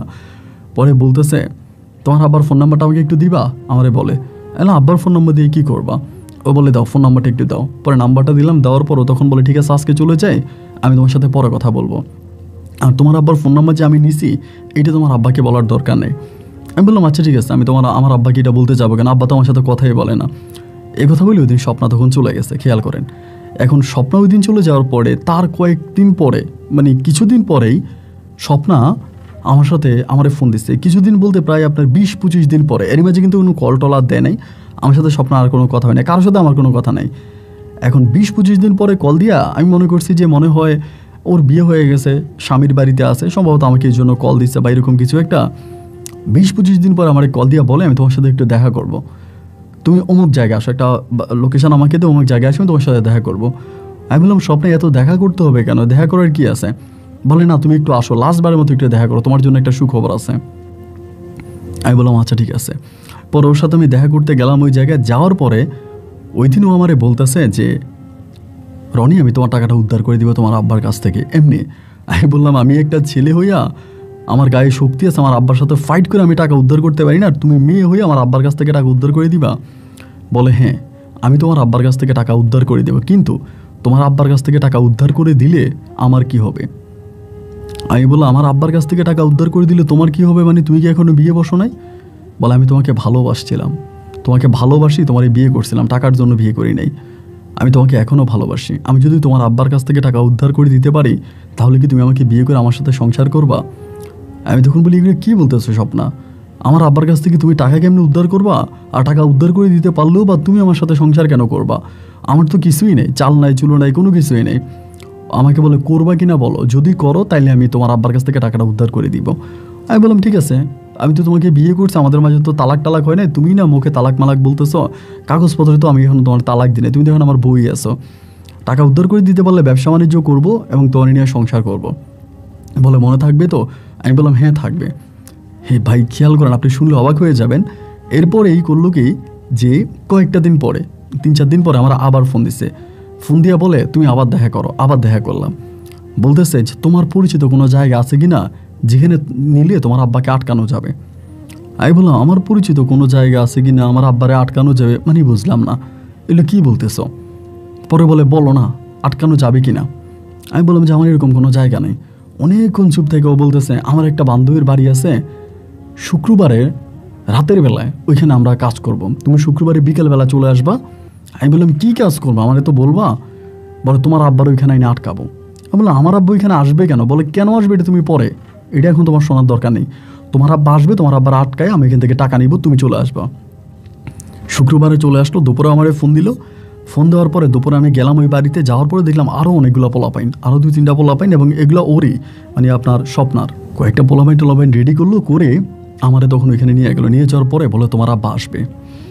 তাই আমার আব্বা আসছে, আমার আব্বা আপনার মাগরিবের পরে মিষ্টি টিষ্টি নিয়ে এই বাড়িতে আসছে। তখন আমি কিন্তু পাশের ঘরে দেখতেছি আমার আব্বা মিষ্টি টিষ্টি নিয়ে এসে ঘরে ঢুকছে, এবং ঘরে ঢুকা মাত্রই আমার আব্বাকে ওখানে মানে ঘরে ঢুকার পরে কিন্তু কিছুক্ষণ ছিল, প্রায় 10-15 মিনিটের মতো ছিল, এবং 10-15 মিনিট পরে মাইরের শব্দ শোনা যাচ্ছে, আমার আব্বা চিৎকার করতেছে। তো ওই বাড়িটা একটা আলাদা বাড়ি ছিল, মেইন রোডের পাশে একটা বাড়ি ছিল, আশেপাশে কোনো বাড়ি টাড়ি ছিল না। আমি তখন দৌড়ে গেলাম, গিয়ে দেখি এলাকার পোলাপাইনগুলো আমার আব্বারা মারতেছে। আমি তখন বললাম আরে ভাই মারামারি থামান। আমার আব্বা বলে ও তুই আমার আইনে আটকাইছস, তুই আটকাইছস। এখন মামির সাথে মানে স্বপ্নার সাথে আমার আব্বার কী হয়েছে, কী বলে স্বপ্নে এখানে আমার আব্বাকে আনছে, বা 15 মিনিট আমার আব্বা এখানে কী করছে, এগুলো কিন্তু কিছু আমি জানি না। মুহূর্তের মধ্যে আমার আব্বাকে বেঁধে ফেললো ঘরের খাটের সাথে বাঁধার পরে স্বপ্না বলতেছে ভিডিওকে দিয়ে দিব ইন্টারনেটে, ভিডিওকে সবারকে দিয়ে দিব, তোর ছেলে মেয়ের অ্যাকাউন্টে পাঠাবো, তোর ছেলে মেয়েরে দেখাবো। আমার আব্বা বলে যে না এই কাজ করিস না, এই কাজ করিস না, আমার ইজ্জত নষ্ট করিস না, আমার এলাকাতে একটা সম্মান আছে, আমার সম্মান নষ্ট করিস না। স্বপ্না তখন বলে, তাহলে তোর বউরে ফোন দে, ফোন দিয়া টাকা আন, তোর বউরে ফোন দে, ফোন দিয়া টাকা আন।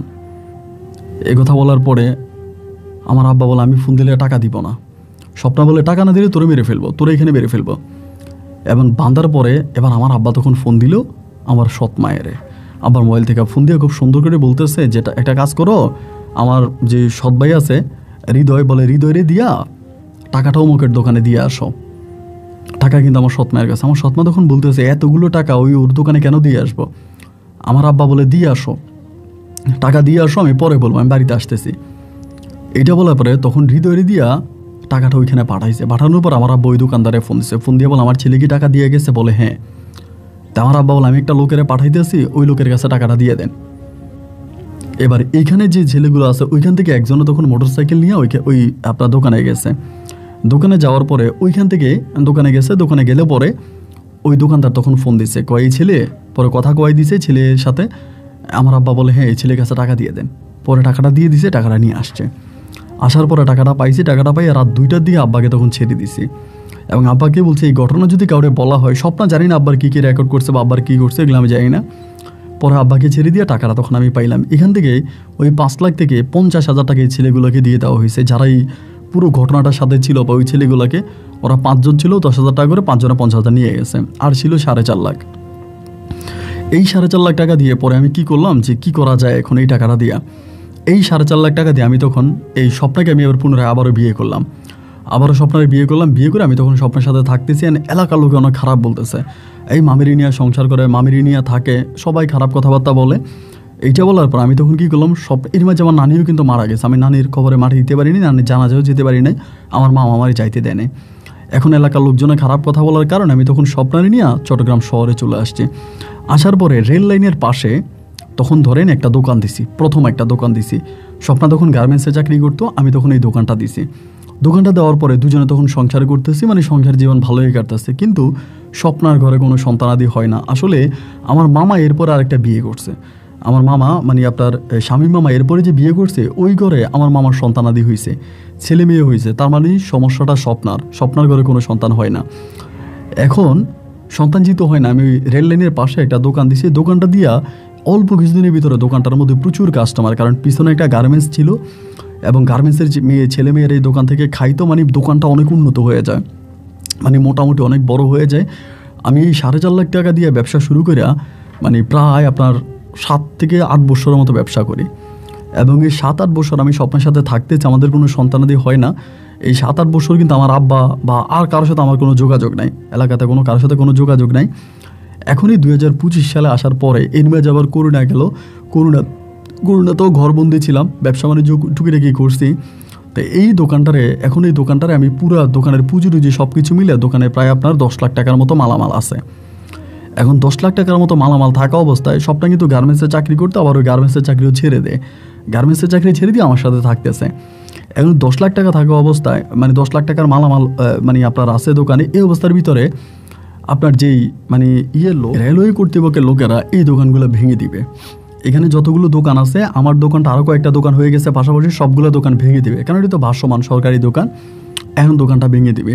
আর দোকানটা ভেঙে দিবে, দোকানের মালামাল টালামাল সব কিছু নিয়ে আমি চিন্তা করতেছি যে আমি অন্য কোনো একটা জায়গায় শিফট হব, মানে এখান থেকে অন্য কোথাও দোকান খুলবো, দোকানগুলো আমার মালামালগুলো ওখানে নিয়ে আমি ব্যবসা বাণিজ্য করবো।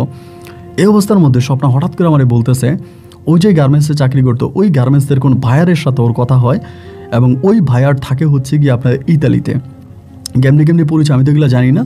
এখন আমারই বলতেছে যে ওই ইতালির ভাইয়ারের কাছে, মানে ইতালি ভাইয়ারের মাধ্যমে ওই ইতালি চলে যাবে এবং যেতে তার 10 লাখ টাকার মতো লাগবে। আমারে বলে যে আমি পাসপোর্ট করবো এবং আমার 10 লাখ টাকার মতো লাগবে। পাসপোর্ট অলরেডি করে আমারে বলে 10 লাখ টাকা লাগবো, তুমি এখন দোকানটা বিক্রি করে আর কোথাও দোকান খোলার দরকার নাই, এই টাকাটা আমাকে দিয়ে দাও, এটা দিয়ে আমি ইতালি চলে যাই। আমি ইটালি যাইয়া এরপর আমি তোমার নিয়ে যাবো, আমরা দুজনে একসাথে থাকবো। আমি তখন বললাম যে ইটালিতে তুমি যাওয়ার দরকার কি, তাহলে আমারে পাঠিয়ে দাও, তুমি তো আর যাওয়ার দরকার নাই, তুমি আমারে পাঠাও, আমি যাই, তোমার তো যাওয়ার প্রয়োজন নাই। এইটা বলার পর ও বলতেছে, না তুমি যেতে আরও বেশি টাকা লাগবে, আর আমি গেলে ওখানে কাজ পাবো, ওই আমার কাজ দিবে বা আমি কাজ জানি, আমি যাবে তোমার নিয়ে যাবো, আমারও পাঠাইতে রাজি না। এই সংসার জীবনে শুরু হলো একটা নতুন ঝামেলা।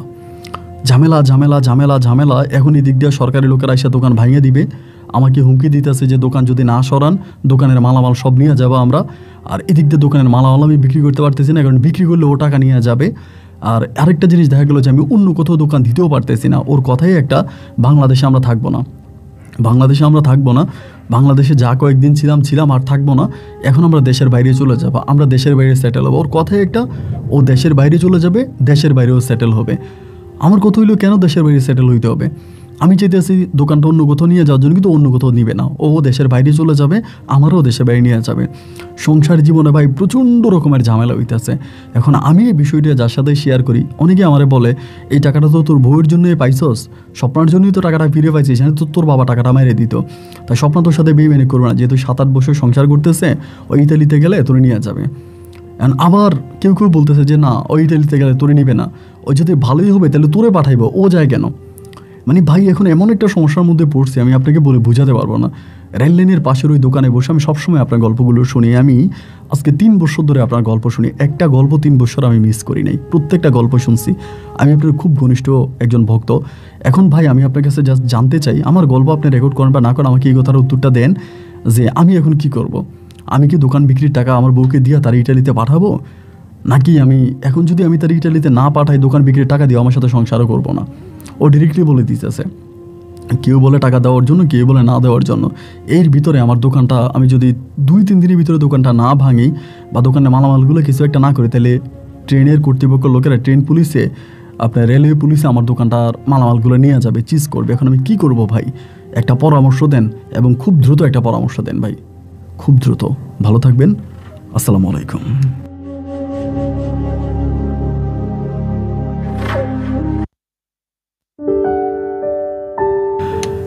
বন্ধুগণ, সবাইকে অনেক বেশি ধন্যবাদ। এই পর্যন্ত চট্টগ্রামের ভাই রনির জীবনের, ছোট্ট রনি আজকে অনেকটা বড় হয়ে গেছে। আজকে চট্টগ্রাম শহরে ব্যবসা বাণিজ্য করতেছে, রেলওয়ের পাশে এক দোকান দিয়েছে। সেই দোকানদার 5 লাখ টাকার লটারি থেকে সে আজকে এতগুলো বছর থাকলো, খাইলো, চললো, ফিরলো, সব মিলিয়ে তার ধারণা মতো তার দোকানে এখন 10 লাখ টাকার মাল আছে। মানে 10 লাখ টাকায় পুরো দোকানটা কেনার জন্য মানুষ রেডি আছে। এখন তার প্রশ্ন, এই 10 লাখ টাকা দিয়ে দোকান বিক্রি করে সে কী করবে? কোনো এক জায়গায় নতুন করে দোকান খুলবে, নাকি এই টাকা দিয়ে স্বপ্নাকে বিদেশ পাঠিয়ে দিবে? ও টাকা রে, টাকা এমন এক জিনিস ভাই, আমি আপনাকে চ্যালেঞ্জ করে বলতে পারি, এই দুনিয়াতে যার যত বেশি টাকা তার তত বেশি অভাব। এই দুনিয়াতে যার যত বেশি টাকা তার তত বেশি অভাব। কেন জানেন? কারণ টাকা যত আপনার বেশি হবে, আপনার চাহিদা তত বাড়বে, আর চাহিদা যত বাড়বে আপনার খরচ তত বাড়বে, আর খরচ যত বাড়বে আপনার অভাব তত বেশি হতে থাকবে। এই দুনিয়াতে যে 5,000 টাকা মাসে ইনকাম করে ওরও অভাব, যে মানে প্রতি মাসে 5 কোটি টাকা ইনকাম করে ওরও অভাব। 5,000 টাকা যে ইনকাম করে তার অভাব কম, কিন্তু 5 কোটি টাকা যে ইনকাম করে তার অভাব আরও বেশি। টাকা বড় মারাত্মক জিনিস ভাই। কাগজে বানানো ওই টাকার যে কি ক্ষমতা, পৃথিবীতে সব কাগজ আপনার ডাস্টবিনে গেলেও ওই টাকায় বানানো কাগজ কখনো ডাস্টবিনে যায় না। এই টাকা, এই জন্য আমি আল্লাহকে সবসময় বলি, আপনারাও বলবেন যে আল্লাহ যাতে অতিরিক্ত টাকা না দেয়। কারণ অতিরিক্ত টাকা দিলে মানুষ থেকে পশু হয়ে যায়। কারণ মানুষের দুনিয়াতে সব কিছুর গরম সহ্য করতে পারলেও ভাই টাকার গরম সহ্য করতে পারে না। টাকার গরম সহ্য করা বড্ড কঠিন। তাই আল্লাহ যাতে সবাইকে সেই পরিমাণ টাকা দেয় যে পরিমাণে টাকার গরম আমরা সহ্য করতে পারি, টাকা দিয়ে আমরা খারাপ না হয়ে যাই। যাই হোক, আমি রনির গল্পে যাই, রনির প্রসঙ্গে যাই। দেখেন, আমার দৃষ্টিতে সাফ কথা না, আমি বুঝলাম এই টাকা স্বপ্নার কারণেই রনি পাইছে, বা স্বপ্নার কারণেই রনি টাকাটা ফিরে পাইছে, বা স্বপ্না আজকে 8 বছর ধরে রনির সাথে ছিল, স্বপ্না কেন বেইমানি করবে? তারপরও আমার কাছে মনে হচ্ছে না, এখন কেন না, এই যুক্তি আমি দিব না। আমি ওকেও ইমেলে বলেছি, আমাকে গতকালকে গল্পটা পাঠিয়েছে, আমি গল্পটা পড়ে ওকেও বলেছি যে না, শুধু বলেছি না, টাকা দিবেন না। এখন আপনারা কি বলবেন, আপনাদের মন্তব্যও পড়বে। আমি বলেছি যে আজকে আমি তোমার গল্প রেকর্ড করব, তুমি গল্পের কমেন্টগুলো দেখো, মানুষ কী বলে, এবং তাদের পরামর্শ অনুযায়ী তুমি কাজ করো। তাই আপনাদেরকেও বলি, আপনারা কমেন্ট করবেন, এবং আপনাদের কমেন্টের মাধ্যমে রনি তার জীবনের একটা সঠিক সিদ্ধান্ত নিতে পারবে। এই ছেলেটা আসলেই ইতিম, তার দুনিয়াতে কেউই নাই। এই 10 লক্ষ টাকা ছাড়া তার এই পৃথিবীতে আপনার কিছুই নেই। 10 লক্ষ টাকা যদি তার জীবন থেকে চলে যায়, সে ভিক্ষা করেও ভাত পাবে না। তাই সবাইকে অনুরোধ করবো, আপনার একটা কমেন্টের মাধ্যমে রনিকে একটা সঠিক পথ দেখিয়ে দেবেন। সবাই ভালো থাকবেন, সুস্থ থাকবেন, এই শুভকামনায় আজকের মতো এখানেই বিদায়। ইনশাল্লাহ দেখা হবে অন্য দিন অন্য কারো বাস্তব জীবনের গল্প নিয়ে। আল্লাহ হাফেজ এন্ড আসসালামু আলাইকুম।